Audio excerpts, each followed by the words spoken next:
Hi there. Welcome back to American Lingo Academy. I'm Luna, and today we're going to learn another 10 common English phrasal verbs that native speakers use all the time.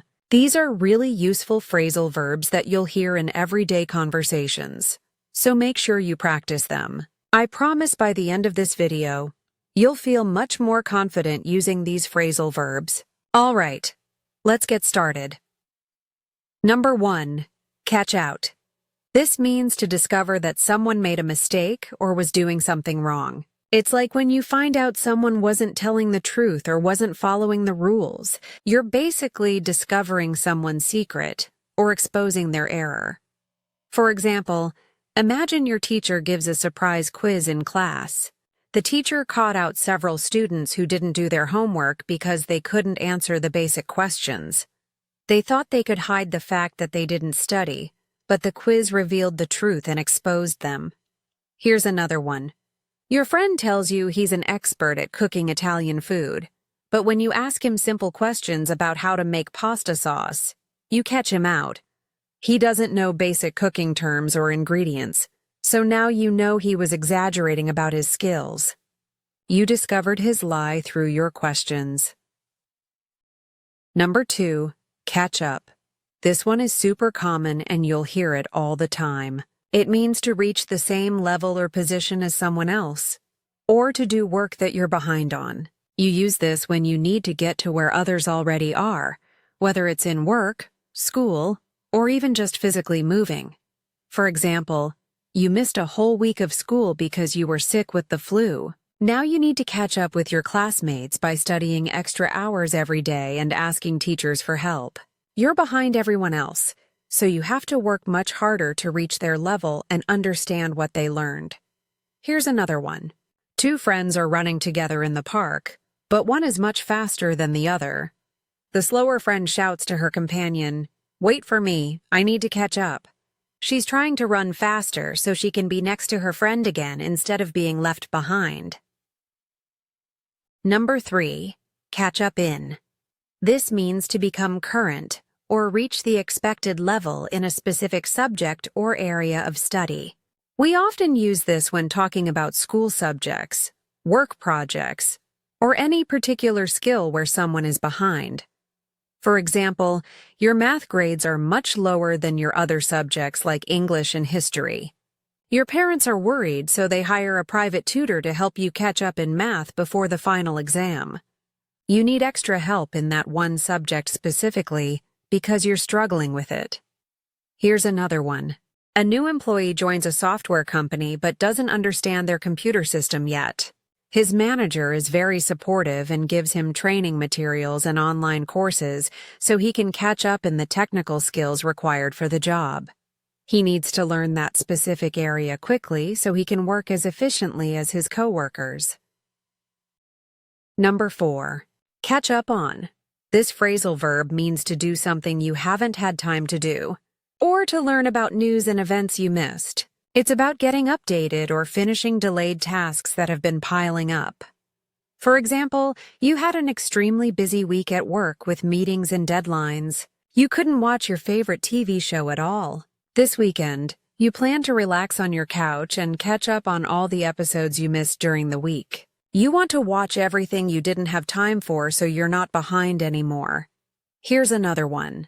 Your best friend went on vacation to Europe for 2 weeks and you couldn't talk much. When she comes back to town, you meet for coffee at your favorite cafe to catch up on each other's news. You want to hear everything that happened in her life while you were apart, and you want to tell her your news too. If you're enjoying this lesson so far, please hit that like button and subscribe to our channel. It really helps us create more helpful content for you, and we truly appreciate your support. Now let's continue with more phrasal verbs. Number 5, catch up with.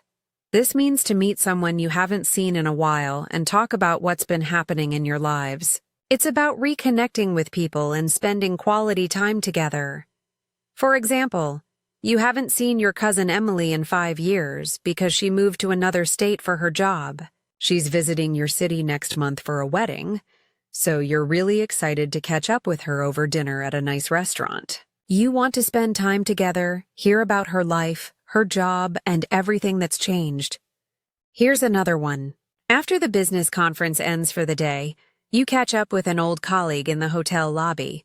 You both worked together at the same company 3 years ago, and now you're sharing stories about your current jobs, your families, and laughing about old memories from when you worked together.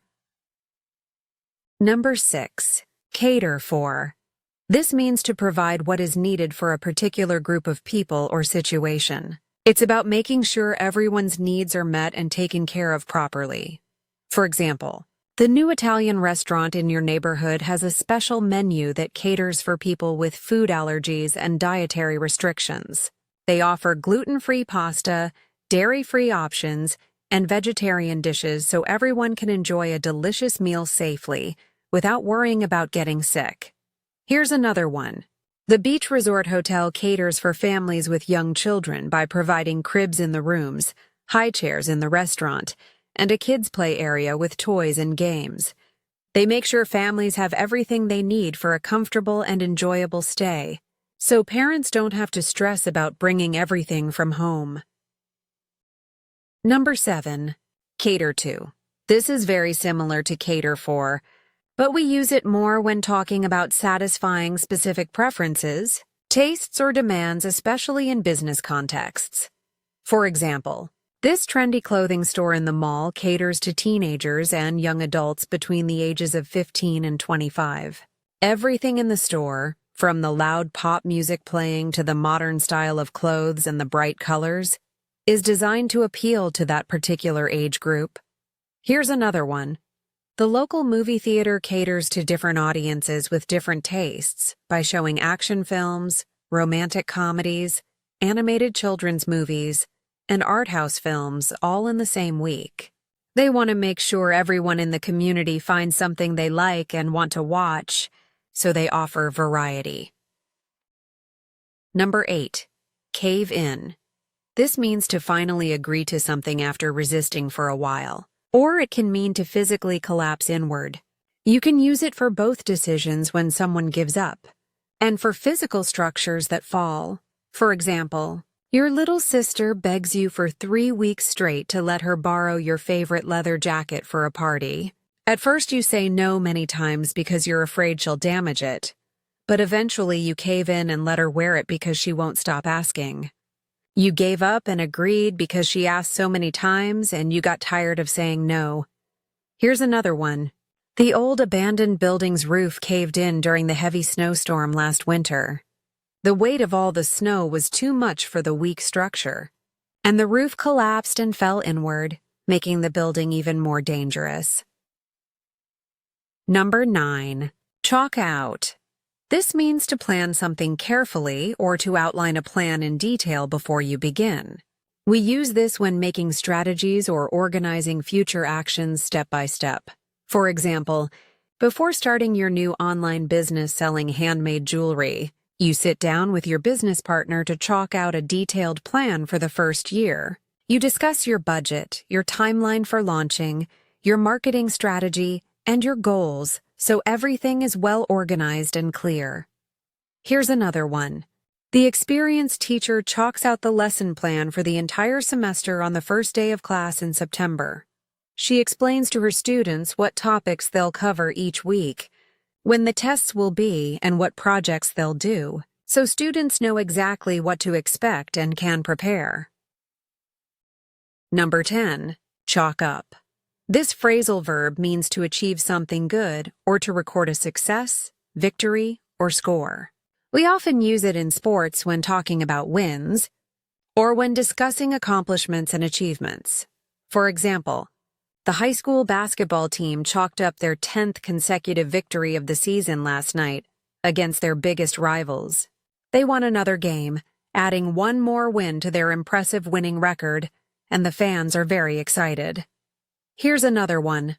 After years of hard work, late nights, and many rejections from publishers, she finally chalked up her first major achievement as a writer by publishing her novel with a big publishing company. She can now add that incredible success to her list of accomplishments, and she's very proud of herself. And that's it for today. You just learned 10 more useful phrasal verbs that native speakers use every single day in conversations. I really hope these explanations and examples made everything clear and easy to understand for you. Remember, the best way to learn and remember new vocabulary is to practice using it. So try using these phrasal verbs in your own sentences when you're talking or writing. If you enjoyed this lesson and found it helpful, please give this video a like, share it with your friends who are also learning English, leave a comment below, and don't forget to subscribe to our channel because we post new English lessons every single day to help you improve. Thanks so much for watching and learning with me today, and I'll see you in the next lesson. Keep practicing these phrasal verbs, stay confident in your English learning journey, and remember that every day you're getting better.